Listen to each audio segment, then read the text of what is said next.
women who are middle-aged, they've been through menopause, they've gained weight through the tummy area. It's a real problem. None of us like it, but it happens. I don't care what you've heard on television, let's give her a waist. You know, she's a rectangular shape and wearing a 16. It's rare that you can give her a waist and look okay. You're better off hanging something that's straight from the shoulder down. Right now, everything is leggings, skinny jeans, and tunics.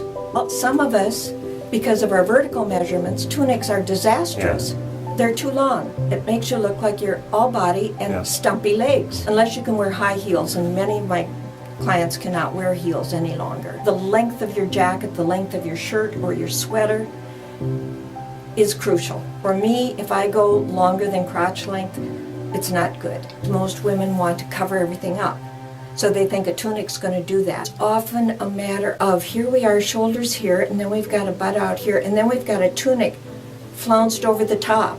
It doesn't make it look better, it makes it look worse quite often. And if you're kind of wide to begin with, it's not usually a good plan.